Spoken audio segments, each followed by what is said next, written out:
भाजपा में लंबे समय से संगठन महासचिव का पद खाली था और अब इस पद पर राजस्थान के लिए अजय कुमार को भाजपा ने भेज दिया है। यह कोई साधारण बदलाव या एक नियुक्ति नहीं है। दरअसल इस नियुक्ति के पीछे बहुत सारी रणनीति है और बहुत सारे बदलाव अब इस बदलाव के बाद देखने को मिलेंगे राजस्थान भाजपा में, ये तय मानकर चलिए। दरअसल उत्तराखंड के संगठन महामंत्री के रूप में काम कर रहे थे अजय कुमार। वहां कई मामलों को लेकर चर्चित भी रहे। निश्चित था कि वहां से हटाना था क्योंकि बहुत बड़ा विवाद उनके साथ जुड़ा हुआ था। ऐसे में उन्हें अब राजस्थान भेज दिया गया है और राजस्थान में चंद्रशेखर के बाद से यह पद खाली था। चंद्रशेखर राजस्थान में भाजपा को सत्ता दिलाने में, सत्ता सौंपने में बड़ी भूमिका निभाने के बाद यहां से हटा दिए गए थे। अब हटाने के बहुत सारे कारण होते हैं अलग अलग सत्ता में, लेकिन अब इस बदलाव का असर सबसे ज्यादा कहां पड़ने वाला है, क्योंकि ये संगठन के महासचिव हैं। संगठन महामंत्री जो भी होता है उसका काम सत्ता और संगठन में समन्वय बनाने के अलावा पार्टी की गुटबाजी को रोकना तो होता ही है, लेकिन स्टेट वर्सेज हाई कमांड के बीच में भूमिका जो होती है समन्वय बनाने की, वह बहुत महत्वपूर्ण भूमिका होती है। क्योंकि भाजपा और आरएसएस के बीच में तालमेल जो है उसकी एक कड़ी भी संगठन महामंत्री होता है। चाहे भाजपा में अखिल भारतीय स्तर पर संगठन महासचिव हो या फिर प्रदेशों में भेजे जाने वाले संगठन महासचिव, वे तमाम लोग आरएसएस तय करता है। आरएसएस के अंदर से वे पार्टी के अंदर आते हैं। ऐसे में ये बहुत महत्वपूर्ण कड़ी हो जाते हैं। इसलिए अब चूंकि राजस्थान में भाजपा की सरकार है, सरकार का आधा कार्यकाल हो चुका है और आधा कार्यकाल, जैसे मैं बार बार कहता हूं, आधा कार्यकाल किसी भी सरकार का हो जाता है, उसके बाद अगले चुनाव की रणनीति तैयार हो जाती है। और भाजपा की एक आदत है कि वह चुनावी वर्ष में अपनी चुनावी तैयारियां शुरू नहीं करती, बल्कि चुनावी जो भी स्टेट होता है उसमें 1.5-2 साल 2.5 साल पहले ही बदलाव के साथ में अपनी तैयारियां ग्रामीण जमीनी स्तर पर शुरू कर देती हैं, ताकि सामने वाले को यह समझ भी नहीं आए कि अचानक यह परिणाम क्या हो गए। हरियाणा जैसा स्टेट इसका बहुत बड़ा उदाहरण है। यह उदाहरण मैं इसलिए बता रहा हूं कि आपने देखा होगा कि हरियाणा को लेकर तमाम लोग यह मानते थे कि इस बार कांग्रेस वहां सत्ता में आ रही है और कांग्रेस भी आत्ममुग्ध थी कि सत्ता में तो हम आएंगे। लेकिन जमीनी स्तर पर जो मैं कह रहा हूं, भाजपा जो तैयारी करती है उस तैयारी का नतीजा था कि कांग्रेस के हाथ में आती हुई सत्ता चली गई और भाजपा लगातार तीसरी बार हरियाणा में काबिज हो गई। पश्चिम बंगाल में जमीनी तैयारियों के साथ भाजपा काबिज हो गई। पता भी नहीं पड़ा कि ममता बनर्जी की हालत इतनी खराब हो जाएगी। अब राजस्थान में चूंकि चुनाव है और राजस्थान में दो बातें हैं। सरकार जो होती है खुद में बहुत बड़ी ताकत होती है, लेकिन सरकार की ताकत को आम लोगों तक पहुंचाने का काम संगठन का होता है। संगठन अगर कहीं कमजोर हो जाए, संगठन की गतिविधियां सरकार के काम के साथ तालमेल ना बिठा पाए, तो फिर वहां सरकार के किए हुए तमाम कामों का भी सरकार को फायदा नहीं मिलता। राजस्थान में अभी जो चल रहा है उसमें संगठन और सत्ता के बीच में दिखने का तालमेल तो है, लेकिन संगठन सत्ता के कामों को जमीन तक, लोगों तक पहुंचाने में नाकाम है। यह सच्चाई भाजपा के अंदर से निकलकर आ रही है। अब आ रही है तो क्या इस संगठन, चूंकि मदन राठौड़ हाईकमांड की पसंद रहे हैं, आज भी हाईकमांड की पसंद है और प्रदेश अध्यक्ष है, क्योंकि हाईकमांड की पसंद नहीं होते तो प्रदेश अध्यक्ष होते भी कैसे।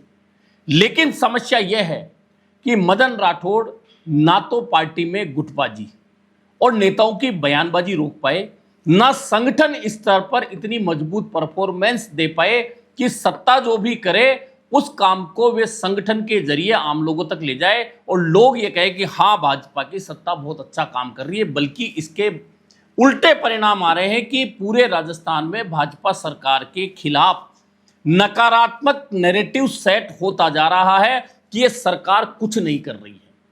हालांकि सरकार करती 20% है, लेकिन गिनाती उससे 70% है। लेकिन यह गिनाने का काम हमेशा संगठन का होता है। लेकिन अब जो मैं बता रहा हूं कि राजस्थान भाजपा का संगठन बिल्कुल लुंज-पुंज चल रहा है। अब आप देखिए कि खुद भाजपा के प्रदेशाध्यक्ष मदन राठौड़ की कार्यकारिणी लीक हो जाती है। कितना बड़ा मजाक का विषय होता है कि कार्यकारिणी बनी नहीं, लीक हो गई, बाद में उसे रोकना पड़ा और फिर दोबारा बनाना पड़ा। जिलों की कार्यकारिणी लीक हो जाती है, उसके आगे लिख दिया जाता है किस नेता की सिफारिश से कौन बनाया गया, कितना मजाक का विषय बनता है, उस कार्यकारिणी को रोका जाता है, फिर दोबारा बनती है। इसी तरह जो बाकी संगठन बन रहे हैं पार्टी के, भाजपा में एक तरीका है संगठन में कि प्रदेशाध्यक्ष की मर्जी से प्रकोष्ठ विभाग जो भी होते हैं वे बनते हैं। कांग्रेस में इसका सिस्टम अलग है कि दिल्ली से डायरेक्ट भी नियुक्तियां हो जाती हैं।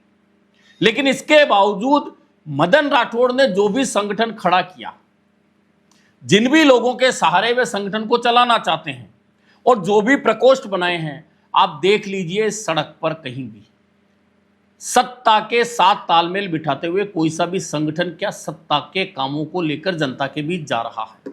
हालांकि आजकल भाजपा के प्रशिक्षण चल रहे हैं, प्रशिक्षण के जरिए सिखाया जा रहा है कि किस तरह से अगला चुनाव लड़ेंगे। लेकिन महत्वपूर्ण बात यह है कि यह जो बदलाव हुआ है, संगठन महामंत्री बनाकर अजय कुमार को भेजा गया, उसके बाद जो बदलाव की शुरुआत होगी उसमें पहला जो कहा जा रहा है कि प्रदेश भाजपा का संगठन बदलेगा। अब यह आश्चर्य वाली कोई बात नहीं है, क्योंकि मदन राठौड़ खुद इतने उलझ जाते हैं और उस उलझन को सुलझाने में कई नेताओं को सामने आना पड़ता है। अब हनुमान बेनीवाल वाला जो विवाद है, प्रदेशाध्यक्ष मुख्यमंत्री के खिलाफ हनुमान बेनीवाल ने बोला, कैबिनेट के खिलाफ हनुमान बेनीवाल ने बोला, उसके बाद प्रदेशाध्यक्ष ने उसका प्रतिकार किया, अन्य नेताओं ने प्रतिकार किया।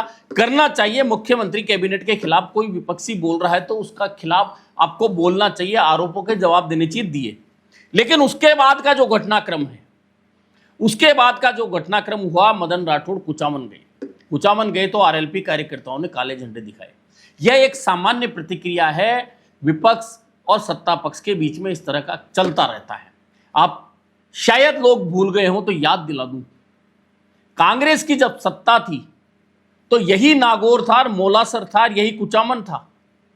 जब तत्कालीन मुख्यमंत्री अशोक गहलोत और तत्कालीन ऊर्जा मंत्री डॉक्टर चंद्रभान दौरे पर गए थे, वहां मीटिंग के दौरान हेलीपैड पर पथराव हुआ था, तब मुख्यमंत्री और ऊर्जा मंत्री को वहां से जल्दी जाना पड़ा था। तो यह सत्ता और प्रतिपक्ष के बीच में चलता रहता है। लेकिन काले झंडे दिखाने की घटना को मदन राठौड़ ने इतना बड़ा रूप दे दिया कि यह आरोप लगा दिया कि वे मेरी हत्या करना चाहते थे, और पूरी की पूरी भाजपा हनुमान बेनीवाल में उलझ गई। यानी जो मुद्दा सिर्फ आरोप प्रत्यारोप तक सीमित था या काले झंडे दिखाने तक सीमित था, उस मुद्दे को इतना बड़ा बना दिया कि जिस हनुमान बेनीवाल की चर्चा राजस्थान में बहुत सीमित जगह हो रही थी, वो पूरे राजस्थान में चर्चा का केंद्र बन गया और पूरी भाजपा उसमें उलझ गई। इससे पहले जयपुर में भाजपा महिला मोर्चा का प्रदर्शन था, मसाल जुलूस में जो रिएक्ट किया मदन राठौड़ ने, विपक्ष के हाथ में मुद्दा दे दिया, लोगों में हंसी मजाक का पात्र बना दिया। इस तरह कई बार मदन राठौड़ बीकानेर में वसुंधरा राजे को लेकर कोई बयान दे दिया, बाद में आके यहां सफाई देने लगे।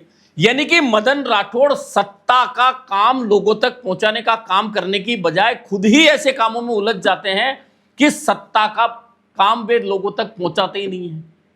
ऐसे में जो बात मैं कह रहा हूं कि अगले 2 महीने राजस्थान भाजपा के लिए बहुत महत्वपूर्ण रहने वाले हैं। महत्वपूर्ण इस लिहाज से रहने वाले हैं कि चूंकि आज 3 जून हो चुका है और 8 जून राज्यसभा चुनाव के नामांकन की आखिरी तारीख है।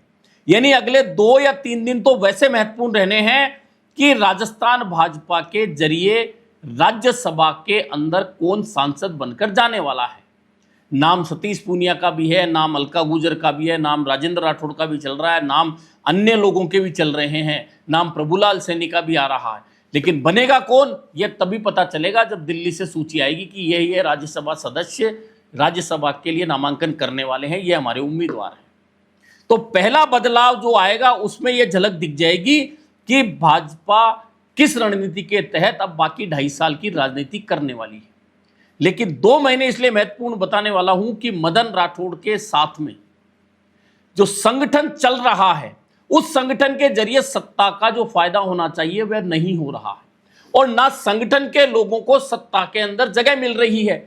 यानी दोनों तरफ टकराव की स्थिति बन रही है। आम भाजपा का कार्यकर्ता, आरएसएस से जुड़ा कार्यकर्ता चौक चौराहे और सार्वजनिक चर्चाओं में कहने लगा है कि हमारी सरकार में हमारी सुनवाई नहीं हो रही है और कहीं ना कहीं भाजपा में भी कांग्रेसीकरण हो गया है। जिस तरह से कांग्रेस के अंदर कार्यकर्ताओं की नहीं सुनी जाती, उसी तरह अब भाजपा के कैडर को भाजपा की सत्ता रहते हुए कोई फायदा नहीं मिल रहा और इसका नुकसान कहीं ना कहीं पार्टी को होगा।